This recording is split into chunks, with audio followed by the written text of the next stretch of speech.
Hi students, இன்றைக்கி நம்ம பார்க்குறது டெட் எக்ஸாமுக்கு வரக்கூடிய முக்கியமான டாப்பிக்கில் இருந்து ஒரு கொஷின் பார்க்க போகிறோம். அந்த முக்கியமான கொஷின்ஸ் என்ன அப்படின்னு பார்த்தீங்கன்னாக்கா, அதாவது சராசரி கண்டுபிடிக்கிறது, மைய மதிப்பு கண்டுபிடிக்கிறது, அதாவது மீடியன், ஆவரேஜ், இந்த மாதிரி கொஷின்ஸ்லேருந்து நம்ம பார்க்க போகிறோம் நம்ம. சரிங்களா? இப்போ பாருங்கள், இப்போ நமக்கு ஒரு கொஷின் கொடுத்துருக்காங்க. மீடியன் 63, மீடியன் அவங்க கொடுத்துட்டாங்க, 63 கொடுத்துட்டாங்க. Find the value of X, ஒரு எக்ஸோடைய மதிப்பை காண்க. கிவன் டேட்டா பாருங்கள், இங்கே ஒரு 10 டேட்டா கொடுத்துருக்காங்க. 29, 32, 48 அப்படின்ட்டு வரிசையாக 50, எக்ஸ் ப்ளஸ் 2, 72, 78, 84, 90 அப்படின்ட்டு ஒரு 10 டேட்டாஸ் கொடுத்துட்டாங்க. இதில் இருந்து நமக்கு மீடியன் கண்டுபிடிக்கணும். மீடியன்னா மைய மதிப்பு. அந்த மீடியன் எப்படி கண்டுபிடிக்கிறது அப்படின்னா, இது ஈவனாக இருக்கிறதுனால இந்த ஃபார்முலா யூஸ் பண்ணிக்கங்க. n/2, n/2னாக்கா அந்த 10/2 அப்படின்னாக்கா 5வது எண், 5வது வரிசையில் இருக்கக்கூடிய ஒரு மதிப்பு. அதுவும் இல்லாமல் அதுக்கு அடுத்த மதிப்பு n/2 + 1 அப்படின்னா 6வது இடத்தில், n/2 + 1 என்னது, 6வது இடத்துல இருக்கிற ஒரு மதிப்பு. இப்போ 5ல் என்ன இருக்குது, 6ல் என்ன இருக்குது அப்படிங்கிறத பார்க்கணும். அது ரெண்டுக்கும் ஆட் பண்ணி 2ஆல் டிவைட் பண்ணால் தான் நமக்கு கிடைக்கக்கூடிய மீடியன் கிடைக்கும். இது ரெண்டும் 5வது மதிப்பும் 6வது மதிப்பு, அது ரெண்டையும் கூட்டி வரக்கூடிய ஆன்சரில் 2ஆல் வகுத்தீங்கன்னா அதுக்கு உண்டான உங்களுக்கு மீடியன் கிடச்சிடும், மைய மதிப்பு கிடச்சிடும். இதுவே உங்களுக்கு ஆட் நம்பராக இருந்ததுன்னா ரொம்ப சிம்பிள். பாருங்கள், ஆட் நம்பராக இருந்தால் இதுதான் ஃபார்முலா. n + 1/2 term. இப்போ n +னா இப்போ 11 இருக்குதுன்னு வச்சுங்க. 11 + 1 12. இந்த 12 2ஆல் வகுத்தா 6வது டேர்ம், டைரெக்டாக 6வது டேர்ம் எடுத்துக்கலாம். சரிங்களா? இப்போ நம்மக்கிட்ட இருக்கிறது 10, அதனால் நம்ம இந்த ஃபார்முலாவை மட்டும்தான் எடுக்க முடியும். ஸோ இப்போ நான் கொடுத்துருக்கிற இதில் பாருங்கள், 1, 2, 3, இப்போ 5 எது இருக்குது பாருங்கள், 50க்கு அப்புறம் வருது பார்த்தீங்களா, இதுதான் 5. அதுக்கப்புறம் இருக்கிறது தான் 6. அப்போ எக்ஸ் + 2 5 மற்றும் 6. இப்போ நான் அதை பாருங்கள், இங்கே எழுதுகிறேன் பாருங்கள். எக்ஸ் + 2/2, அப்போ 2x + 2/2. இதை சால்வ் பண்ணிங்கன்னா நமக்கு கிடைக்கிறது என்ன கிடைக்கிது அப்படின்னு பார்க்கணும். இப்போ மீடியன் ஆல்ரெடி 63 கொடுத்துட்டாங்க இல்லையா? இப்போ பாருங்கள், 63 = 2x + 2/2, 126 ஆகிடும். 2ஆல் மல்டிப்ளை பண்ணிங்கன்னா அந்த 2 ப்ளஸில் இருக்கிறது இந்த பக்கம் வந்துச்சுன்னா மைனஸ் ஆயிரும். 124, 124 2ஆக டிவைட் பண்ணும்போது நமக்கு 62 அப்படிங்கிற மைய மதிப்பு கிடைக்கும், அதாவது மீடியன் கிடைக்கும். ஸோ மீடியன் எப்படி கண்டுபிடிக்கிறது அப்படின்னு பார்த்தீங்க இல்லையா? பாருங்கள், உங்களுக்கு நல்லா தெரிஞ்சுக்கங்க, இது ஈவன் நம்பருடைய ஃபார்முலா. சரிங்களா? இது even நம்பருடைய formula. n/2 + n/2 + 1th term, அதாவது n/2 5வது மற்றும் 6வது ரெண்டுடைய சராசரி.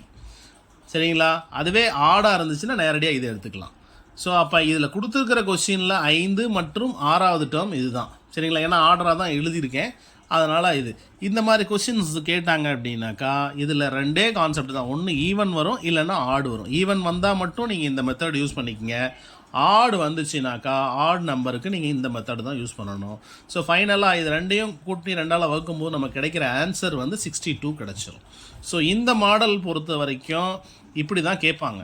ஒன்று ஈவன் இருக்கும், இல்லைன்னா ஆடு இருக்கும். இது ரெண்டில் தான் கொஷின் வரத்துக்கு வாய்ப்புகள் அதிகம். சரிங்களா? ஸோ இதே மாதிரி இந்த டெட்டுக்கு வரக்கூடிய முக்கியமான டாப்பிக்கு, முக்கியமான கொஷின்ஸ் எல்லாமே நம்ம சேனலில் உங்களுக்கு வரும். சந்தோஷ் மேக்ஸ் அப்படின்ட்டு ரெகுலராக உங்களுக்கு அந்த கொஷின்ஸ் வரும். நீங்கள் ஃபாலோ பண்ணிங்கன்னா உங்களுக்கு ஈஸியாக இருக்கும். ஸோ நம்ம இப்போ அடுத்த கொஷின்ஸ் போகலாம். நம்ம இப்போ அடுத்த கொஷின்ஸ் பார்த்தீங்க அப்படின்னாக்கா, இப்போ நமக்கு என்ன கொடுத்துருக்காங்க அப்படின்னு பாருங்கள். இப்போ 4th question if the wages 6 men 15 days ₹2100, அதாவது 6 பேருடைய சம்பளம் 15 நாள் வேலை செஞ்சுருக்காங்க. அவங்களுடைய சம்பளம் பார்த்தீங்க அப்படின்னா 2100 ரூபாய் அவங்களுடைய சம்பளம்.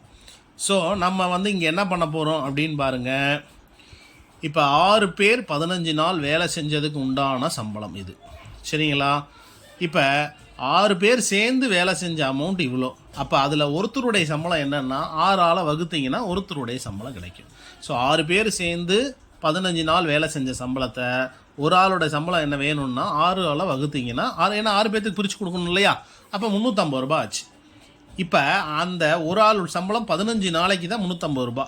அப்போ ஒரு நாள் சம்பளம் எவ்வளோன்னா அதே 15ஆல் நீங்கள் வகுக்கும் போது உங்களுக்கு அந்த ஒரு நாள் சம்பளம் கிடச்சிடும். ஸோ 6 பேர் சேர்ந்து 15 நாள் வேலை செஞ்ச அமௌண்ட்டை நீங்கள் 6ஆல் வகுத்தீங்கன்னா ஒரு ஆள் சம்பளம் கிடைக்கும். அந்த ஒரு ஆள் சம்பளம் ஒரு நாளுக்கு வேணும் அப்படின்னா ஒரு நாள் சம்பளம் கண்டுபிடிக்கணும்னா 15ஆல் வகுக்கும்போது உங்களுக்கு அந்த ஒரு நாள் சம்பளம் கிடச்சிரும். இதை அப்படியே வச்சுக்கிங்க, சிம்பிளிஃபை பண்ண வேண்டாம்.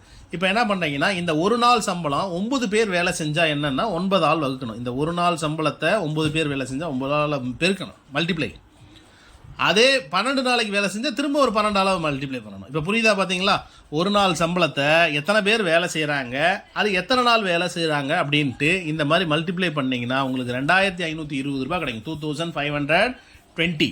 அதாவது நல்லா புரிஞ்சுக்கணும், 6 பேர் சேர்ந்து 15 நாள் வேலை செஞ்ச சம்பளத்தை 6ஆல் வகுக்கும்போது ஒரு ஆள் சம்பளம் கிடைக்கும். அப்போ அந்த ஒரு ஆள் சம்பளத்துக்கு ஒரு நாள் எவ்வளோ வேலை செஞ்சாருன்னா அந்த 15ஆல் வகுக்கும்போது ஒரு நாள் சம்பளம் கிடைக்கும். இந்த ஒரு நாள் சம்பளத்தை 9 பேர்த்துக்கு வேணும்னா பெருக்கணும், மல்டிப்ளை.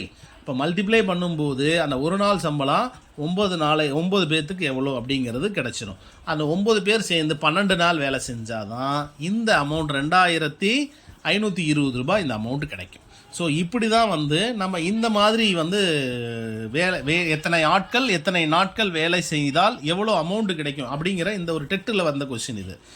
சரிங்களா? இந்த மாதிரி கொஸ்டின்ஸை நம்ம ஃபாலோ பண்ணலாம். ஸோ இதே மாதிரி வேறு எந்த மாடல், அதாவது இந்த மாதிரி ஃபைன் பண்ணுறதுக்கு எப்படி கேட்டாலும் நீங்கள் முதல்ல அதை புரிஞ்சிக்க வேண்டியது என்ன, எத்தனை பேர் வேலை செஞ்சாங்க, எத்தனை நாட்கள் வேலை செஞ்சாங்க அப்படிங்கிறத மட்டும் புரிஞ்சுக்கிட்டீங்க அப்படின்னாக்கா உங்களுக்கு ரொம்ப ஈஸியாக இருக்கும் இந்த கொஸ்டின்ஸ். ஸோ அடுத்தது பாருங்கள், இப்போ நம்ம பார்க்க போகிற கொஸ்டின்ஸ் பார்த்தீங்கன்னாக்கா ப்ராஃபிட், அதாவது காஸ்ட் ப்ரைஸ் செல்லிங் ப்ரைஸ் அப்படிங்கிற மாதிரி ஒரு கான்செப்ட் நம்ம பார்க்க போகிறோம். இந்த காஸ்ட் ப்ரைஸ் செல்லிங் ப்ரைஸ் அப்படிங்கிறது என்னன்னு பாருங்கள். ஓகே, இப்போ பாருங்கள், நம்ம இந்த காஸ்ட் ப்ரைஸில் அதாவது இவங்க என்ன சொல்ல வராங்க அப்படின்ட்டு, காஸ்ட் ப்ரைஸ் ஆஃப் 10 புக்ஸ், 10 புக்ஸுடைய அடிப்படை விலை, சரிங்களா? அந்த அடிப்படை விலை is equal to selling price of 8 books. அதாவது 10 புக்கோட ரேட்டு, அதாவது அடிப்படை விலையானது 8 புக்கு விற்கிற விலைக்கு சமம் அப்படின்னா இங்கே என்ன சொல்கிறாங்க பாருங்கள், cost price of 10 books equal to selling price of 8 books, இதுக்கு ஈக்குவல் அப்படின்னு சொல்லியாச்சு. இப்போ ப்ராஃபிட்டாக இருந்துச்சு அப்படின்னா, அதாவது நல்லா புரிஞ்சுக்கணும், 10 புக்கு வாங்கி 8 புக்கு விற்றுருக்கோம், அப்போ நமக்கு 2 புக்கு மிச்சமாக இருக்குது அப்படின்னா இது ப்ராஃபிட்டு எப்படின்னா என்ன, selling price minus cost price தான் இதோட ஃபார்முலா. அதாவது விற்ற விலை, வாங்கிய விலை, அடக்க விலை தான் காஸ்ட் ப்ரைஸ். இப்போ இதோடைய பர்சன்டேஜ் கண்டுபிடிக்கணும் அப்படின்னா பாருங்கள், find the profit or loss, அதாவது இதோடைய கெயின் ஆர் லாஸ் அந்த பர்சன்டேஜ் கேட்குறாங்க. கெயின் ஆர் லாஸ் பர்சன்டேஜ் நல்லா புரிஞ்சுக்கணும். அந்த பர்சன்டேஜ் எப்படி கண்டுபிடிக்கிறதுனா அதோடைய ஃபார்முலா பாருங்கள், profit percentage selling price minus cost price by cost price into 100. இதுதான் இது ப்ராஃபிட்டு. இதுவே லாஸாக இருந்துச்சுன்னா ஃபஸ்ட்டு சிபி வரும், அதாவது அடக்க விலை, CP minus SP by CP into 100 வந்துடும். அது லாஸுக்கு வரும், இது ப்ராஃபிட்டுக்கு வரும். அப்போ நம்ம என்ன பண்ணுறோம், இப்போ ப்ராஃபிட்டு தான் கண்டுபிடிக்க போகிறோம். சரி, ஓகே. 10 புக்கை நம்ம என்ன பண்ணுறோம் அப்படின்னா, ஒரு புக்கு எக்ஸுன்னு எடுத்துங்க. 10 புக்கு 10x செல்லிங் ப்ரைஸு. இப்போ ஒரு புக்குக்கு 10xன்னு எடுத்துட்டோமா, ஒரு புக்கு 10x. அப்போ 8 செல்லிங் புக்கு நம்மக்கிட்ட இருக்குது. நல்லா புரிஞ்சுக்கணும், இங்கே நம்ம புரிஞ்சிக்க வேண்டிய விஷயங்கள் என்ன அப்படின்னா, ஒரு புக்கு 10x 10 ரூபா ஒரு புக்கு எடுத்துக்கிறோன்னு வச்சுக்கலாம். அப்போ 8 புக்குக்கு 80 ரூபா ஆச்சு, சரிங்களா? இப்போ இதே மாதிரி காஸ்ட் ப்ரைஸில் பார்க்கணும். காஸ்ட் ப்ரைஸில் பார்த்தீங்கன்னாக்கா 10 புக்குக்கு ஈக்குவல் இந்த 80 இந்த 10 புக்குக்கு ஈக்குவல் இல்லையா? அப்போ ஒரு காஸ்ட் புக்கோட ரேட் என்ன அப்படின்னா 10ஆல் டிவைட் பண்ணும்போது 8x கிடைக்கும். நல்லா புரிஞ்சுக்கணும். இப்போ ஒரு புக்கு 10xன்னு எடுத்துக்கிட்டோம்னா 10 ரூபா அப்படிங்கிறது எடுத்துக்கிறோம். 10 ரூபா சம்திங் 10x. அப்போ 8 புக்குக்கு 80x. இந்த 80x ஆனது இந்த 10 காஸ்ட் புக்கோடைய இதுக்கு ஈக்குவலாக இருந்தால் ஒரு காஸ்ட் ப்ரைஸ் 8x கிடைக்கும். ஸோ ப்ராஃபிட் பாருங்கள், 10 புக்கு மைனஸ் 8 புக்கு, நான் மீதி 2 புக்கு இருக்கும் இல்லையா, இதை நான் ஏற்கனவே சொன்னேன். நான் 10 புக்கு வாங்கி 8 புக்கு விற்றுட்டோம்னா மீதி நம்மக்கிட்ட 2 புக்கு இருக்கும் அப்படின்ட்டு நான் சொன்னேன். அப்போ 2x தான் காஸ்ட் ப்ரைஸ். இப்போ இதை என்ன பண்ணுறீங்க அப்படின்னா இந்த பர்சன்டேஜில் மேலே அப்ளை பண்ணுங்கள். அந்த எஸ்பி மைனஸ் சிபி 2x, சரிங்களா? அப்புறம் சிபி 8x இன்ட்டு 100. ஸோ அப்போ நமக்கு என்ன கிடச்சிருக்கும் அப்படின்னா எக்ஸ்எக்ஸ் கேன்சல் ஆகி அந்த 2ம் 8ம் கேன்சலாக 4, 100ல் 4 போயிடுச்சு அப்படின்னா நமக்கு என்ன கிடச்சிருக்கும் பாருங்கள், 100ல் 4 போயிடுச்சு அப்படிங்கும்போது 25% கிடைக்கும். ஸோ அப்போ 25% தான் நமக்கு ப்ராஃபிட். 25%, 2 book profit. நம்ம 2 புக்கோடைய வேல்யூ 25% ப்ராஃபிட் நமக்கு அப்படிங்கிறது தான் இங்கே ரூல், சரிங்களா? நல்லா புரிஞ்சுக்கிட்டீங்களா? அப்போ இந்த மாதிரி புக் செல்லிங் கொஷின்ஸ் வந்தால் இந்த ப்ராஃபிட் ஃபார்முலா அண்டு இந்த பர்சன்டேஜ் ஃபார்முலா தெரிஞ்சால் தான் நீங்களாக எழுத முடியும். இது லாஸாக இருந்துச்சுன்னா சிபி ஃபஸ்ட்டு, எஸ்பி ரெண்டாவது வரும், அவ்வளோதான். லாஸ் பர்சன்டேஜ்லேயும் அதே தான், CP minus SP divided by CP தான் வரும். ஸோ இதுதான் இதோடைய பேசிக் ஃபார்முலா. ஸோ இந்த மாதிரி ப்ராஃபிட் லாஸ் கொஷின்ஸ் நீங்கள் வந்து ஃபாலோ பண்ணி ரெகுலராக ப்ராக்டிஸ் பண்ணிங்கன்னா இதுலேருந்து ஒரு கொஷின் நம்ம ட்ரை பண்ணலாம். சரிங்களா? ஸோ ரெகுலராக நம்ம சேனலை வாட்ச் பண்ணுங்கள். நம்ம சேனல்லேருந்து உங்களுக்கு டிடிக்காக அல்லது டிஎன்பிஎஸ்சிக்காக இந்த கொஷின்ஸ் எல்லாமே உங்களுக்கு வரும். சரிங்களா? Thank you students.